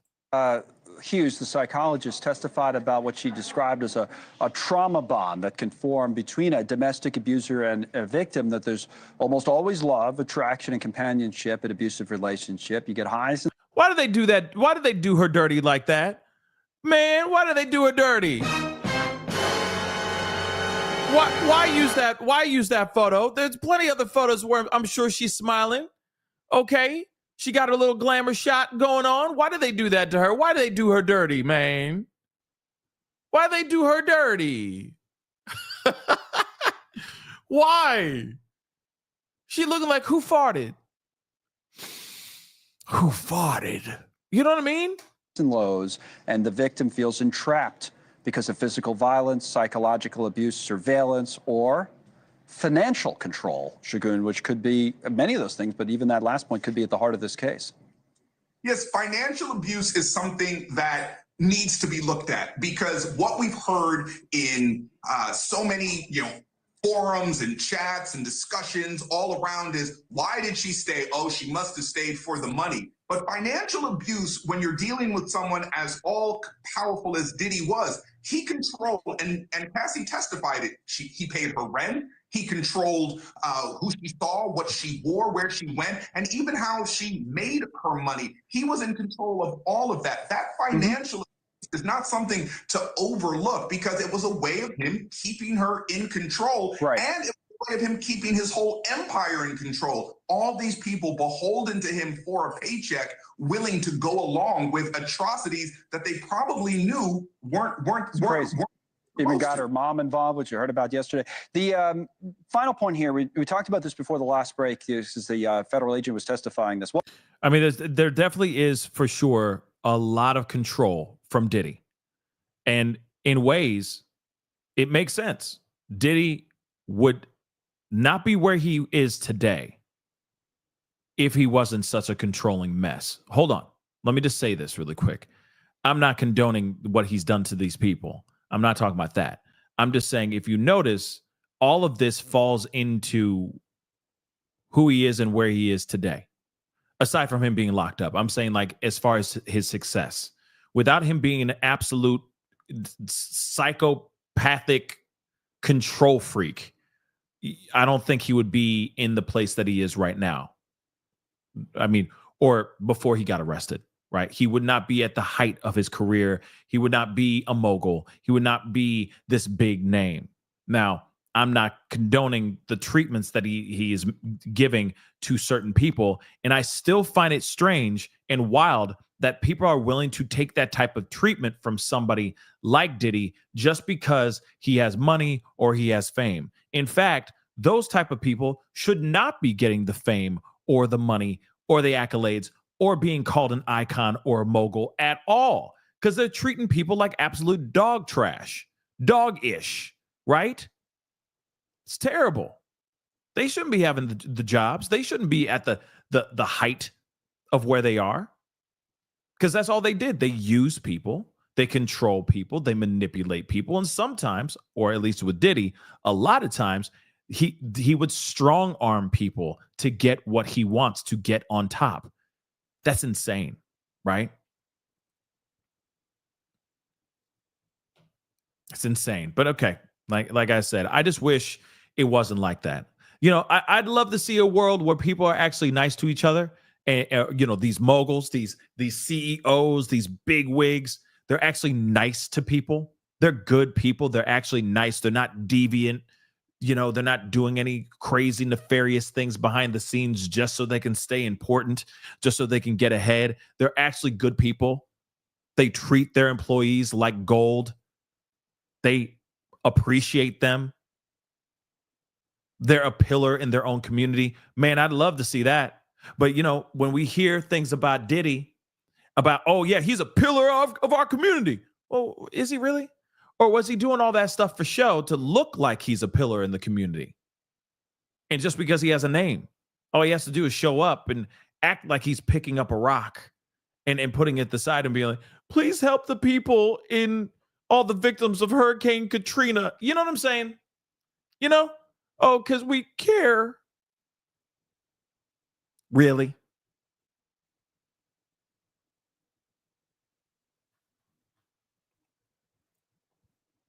Just saying. You know, Slay Girl, you ain't wrong with that. How are you making films with the lights off? Probably looked terrible. You got to remember, though, okay? He has, I'm sure, best cameras. He was using a lot of candles. And also, by the way, these Sony cameras, okay, a lot of these cameras now can shoot in really low lighting without any issues. Now, maybe back in 2013, those cameras were looking grainy as hell. But now, sorry, you're talking to a camera nerd here, okay? But now these cameras, I mean, they can cut through. It feels like they can cut through pitch black almost, okay? Because the technology is just that fire. So you can shoot things in really low lighting now. So all he has to do is just put up a couple of candles, or, you know, depending on how many candles are in the room, you can put up a whole bunch of cameras or candles and have some decent cameras up, and there you go. You know what I mean? But yeah, it's wild to me. You know, these people who find success, some of them it angers you because you're like, it shouldn't be you, but you were willing to do dirty, and it shouldn't be like that. It's sad. What was found in his home in Miami. What were the items? So you got guns, 45 caliber handguns, several rounds in a suitcase, AR-15 parts, 31 bottles of baby oil, along with sex toys, women's high heels, and the like. So again, red suitcase with a pew 45. You got an AR-15 with the serial number scratched off. You got Yayo, you got K, you got that M, you got 25 bottles of baby oil, 31 bottles of Astroglide, 12 pairs of heels, toys, and a Balenciaga boots, and a pair of Balenciaga boots. Okay. Like the Yayo, the substances, the pews with the given the fact that those serial numbers are scratched out, those are bad things to have in possession. Period.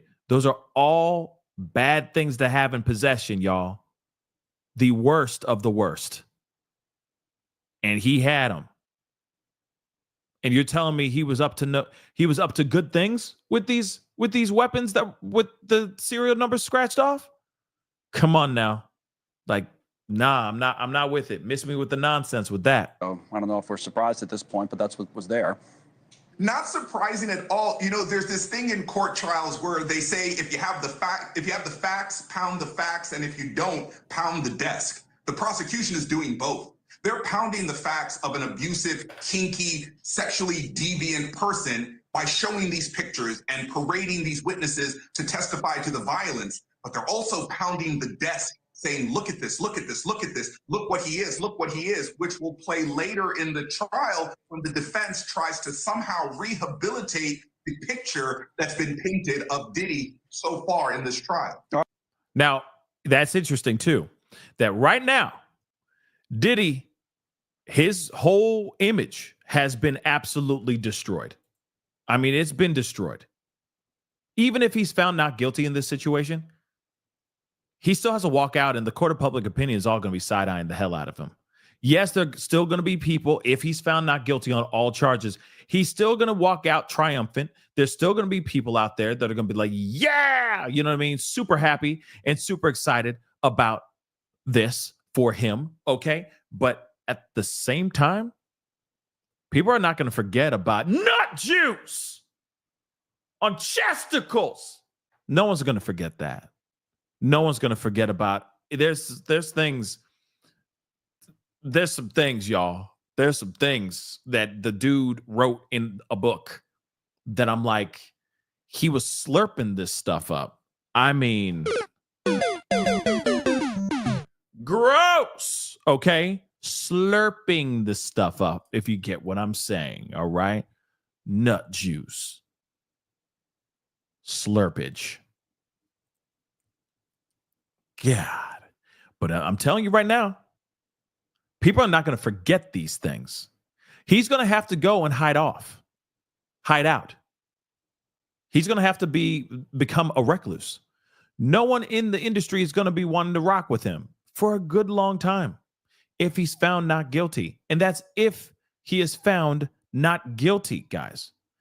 If he is found not guilty on any of these charges, I'm telling you right now, he is going to be found guilty on a few of them. That's what I truly believe. You have all these S workers coming in saying that they've been moved around, been sent here, there, and all of these other places. You got other people that possibly could be taking the stand, testifying. Give it time. It's coming. Okay. It's coming. Jonathan Odie or Adi, however you say his freaking name, he may be testifying. Okay. There's a lot. Like I said, there's so much that they have left to do and left to cover that this is going to be an absolutely insane trial. And they're not done. Now, I don't think, Ravina, I really don't think Ali Carter is going to be brought in. Ever. I really don't. Okay? Ali Carter will bring light to the end of the tunnels, literally. I don't think she'll be brought in.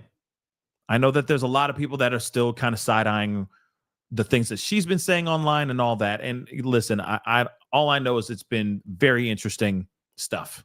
Okay, very interesting information that has been that she has said in her TikTok videos and her videos in general. Okay, but and so of course I take it with a grain of salt. I'm not sitting here saying that I don't believe her. I just say I'm sitting back and I'm just letting it cook, because like, again, we've had a lot of people that have said a lot of things only to find out those things weren't true. Remember Misha? Remember Misha? Isn't that crazy? That was only just a few months ago, by the way. But remember Misha? Misha out here saying that, oh, she was being moved around and she saw kids and she had to take another kid's life. And you remember all that stuff? Only to find out that that stuff wasn't true. That was only a few months ago, guys. Literally, that was only a few months ago. So there's going to be a lot of people that are going to say whatever they need to say to either be a part of the story or to maybe get money. And then there's going to be people who are going to be a part of the story that are truly a part of the story. But I feel like with every person, you got to step back and you got to side eye it the entire time. Is this actually true? Is this fake news? Okay, well, I'm going to let this cook and see how it percolates as time goes on to see if this has any staying power, if this has any shelf life. And that's what I'm doing with a lot of the ones that have come out. Now, if Allie Carter was actually brought into trial, wow, that would be massive. That would be a massive situation. But we have yet to hear anything about her being brought in. I will say this, though, too. They threw a curveball with George Kaplan. So there's still a good possibility that they bring in other curveballs that we didn't know about. Like I said, Jonathan Odie or Adi, however you say his freaking last name, he might be brought in. There are plenty of other people. And also, you got to remember, he is a person that has been identified by Cassie, saying, yeah, he would perform with me and all that, right? That's a very, very big deal that he got identified in the trial.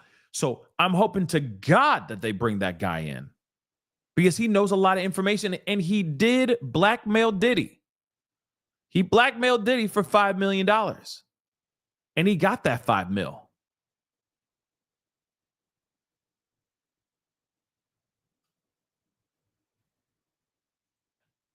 So again, a lot of this is going to be very, very interesting, because more's coming. More is coming for sure. All right. More is definitely coming. Hold on. I'm just checking a few more things here real quick. Let's see this. Employee of the music mogul was granted immunity today. Without it, George Kaplan signaled his intention to invoke his Fifth Amendment right against self-incrimination. Now that he's got immunity, Kaplan is expected soon to take the witness stand. Earlier today, prosecutors called an expert witness, psychologist Dr. Dawn Hughes. She testified about why it's common for victims to stay in abusive relationships. Combs has pleaded not guilty to all the charges. His lawyers argue that any acts of assault do show domestic violence, but not coercion or evidence of trafficking. Those are the big charges. Legal contributor and trial attorney Brian Buckmeyer joins me now outside of court. So, Brian, you've been in this court. How significant is this immunity deal, first of all? Terry, it's a big deal, because just think about the confines of how that immunity deal works. We heard that Kaplan would have pled the Fifth if he was to take the stand, meaning that his statements would have incriminated him. Don't forget, this is a RICO conspiracy case, so two or more people conspiring to commit criminal acts. And so the idea that I'm seeing here is that Kaplan would have testified to something that would have incriminated him and Sean Combs. Now he doesn't have to worry about incriminating himself, and he can give a full breath testimony as to what criminal actions he participated in, and more likely than not, how he did so at the behest of Sean Combs. And the directions of this case is going to turn, I think, in a way that shows this criminal enterprise is bigger than what we initially thought. Absolutely. Again, the fact that he has now been granted immunity, he's going to go wild. And he's already talking about substances. He's already talking about cleaning up these rooms, setting these rooms up, and all that. Those all fall into the racketeering RICO charges, guys. That all has to do with that. Now, my main concern is if the jury is fully computing that. That's what I'm talking about. Because, again, they're hearing a lot of stuff. And in my mind, I feel like almost in a way, it's almost like you're watching a play or a movie, and the main character in the movie breaks the fourth wall, like the Deadpool thing, right? He suddenly turns to the camera and he says something really witty. This is the moment where I feel like I wish that the lawyers, like prosecution, could literally turn to the audience, which is the jury, and basically say, yeah, that's part of the racketeering, just so you guys know. You know what I mean? Just making it very, very clear. Because for a fact, not a lot of these people who are in that jury are 110% using their brains. Just make it very blatant. That is racketeering, everybody. Just so you know, jury. Prosecution rests. You know what I mean? I wish you could do that. I know you can't really do that, but still, just make it very clear. Lay out the groundwork. Make it very clear so they can't miss a beat, right? But they have their closing statements to have in 6.5 weeks from now, right? Yeah, and psychologist Dawn Hughes on the witness stand today, Brian, testifying about victims in abusive relationship. She's not interviewed anyone in the case directly. What do jurors do with testimony like this? So Dawn Hughes is someone famous for this testimony. She's testified in the Keith Raniere case, the R. Kelly case, the Harvey Weinstein case. And what she does in her testimony is what we call a blind expert, because to your point, she hasn't interviewed anyone in this case, whether it be alleged victim or alleged perpetrator. She hasn't heard any of the testimony in the case or researched any of the documents associated with this case. She's simply creating a framework of why individuals stay in violent relationships, different coping mechanisms, what else does she have? The patterns of disclosure, as well as how memory is affected in traumatic experiences. And it's with that framework that the jury is supposed to then evaluate the testimony of Cassie and other alleged victims. But to your point, and on cross-examination as well, this is just a framework. She hasn't interviewed anyone, so she doesn't know if anyone's exaggerating or lying about their symptoms. All right, Brian Buckmeyer. And that's a big deal too, okay? And that's why I said at the beginning, it's like, well, then why bring her in if she hasn't even examined these people? Now, I get it, her giving a breakdown, okay, of everything, like just explaining everything fully, of just clinically what, people who are victims of SA or something of that sort, what they would do, what they are typically known to do. I get that part. I fully understand and get that part. But like I said, there's other things where I'm like, come on, y'all. It would have been nice if you were able to analyze these people too, right? Now, what's interesting is, oh my gosh, I will say this. Punisher is all over the place, by the way. The Punisher, he all up in these interviews, y'all. He did News Nation, then he just did TMZ. Now I'm seeing he's on Piers Morgan as well. So he out here. He definitely wants to let people know about his book. Or, I don't know. He's trying to capitalize on this situation. But I'm still feeling like he's not really telling the full truth. I don't feel like he's telling the full truth. Yeah, I was handed some Mary Jane, and I Bill Clinton did. No, there were no paraphernalia at all. Just a whole lot of booties and Astroglide. No cameras, no substances whatsoever. Just all of us sliding all over each other's glistening bodies from the baby oil. I don't know. Something just doesn't feel right, y'all. It doesn't feel real, especially after what we heard from everybody else. But at the same time, I will say this. Maybe a lot of his stuff was very tame. That's possible. But every time he was brought in, it was always tame. That's interesting, though, right?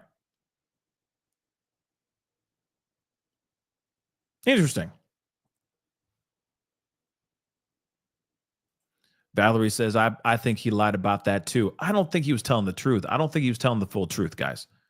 That's why I'm saying, like, he said enough. He definitely said Diddy was in control. Diddy told us what to do, and we did what we did. Yeah, you're telling me the guy named Punisher was tame? Yeah, like his stuff was tame? Really? But your name is called the Punisher. What, you just sitting there? Like I said in my video, what, are you just sitting around drinking Perrier and reading the Bible? That doesn't make any sense. It doesn't. Your name's the Punisher. You're in there to do something. You're not there to sit there and read her a lullaby or to sing her a lullaby and read her a little nighttime story and rock her to sleep. You're there to rock her world, right? Now, I get it. He says, he had a hard time. He had a soft time. Okay. And I get that. All right. Okay. But why would he keep going back then? Why would they keep asking him to come back? You mean to tell me every time he was soft? Every time it was a wet noodle? Every time. Come on now.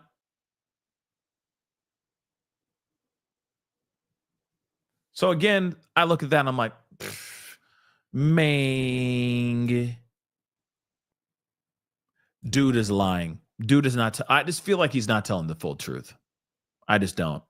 It's like maybe he found God or something like that. And he's like, yeah, no.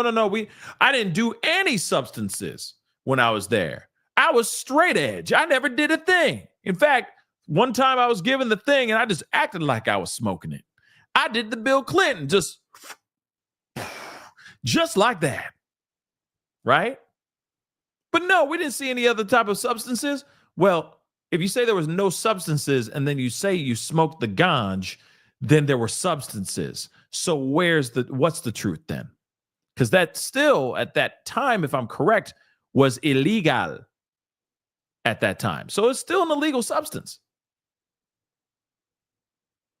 But you say there was no substances around, but you were smoking the herbage. Yeah. So like I said, it just doesn't make sense to me, guys. It just doesn't.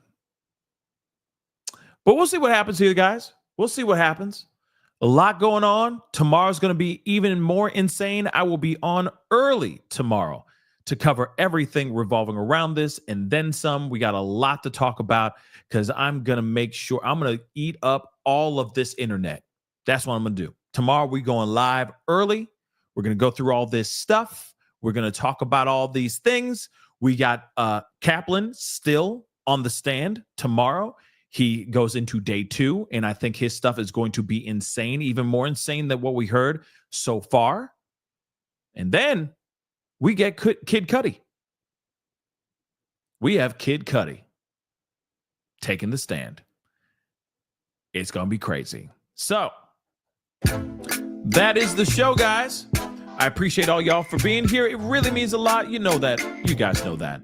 I really do appreciate your patience. Hopefully the internet stays intact for tomorrow. I got fingers crossed. Hopefully it doesn't stress me the F out. So we're going to see about that. Okay. But please do me a favor before you head out. Okay. Hit that like button down below. We're this close to 1K. That would be greatly appreciated. Okay. Tomorrow we're going to be looking at some stuff for sure. Actually, Diddy just said trial transcripts are $30 tops.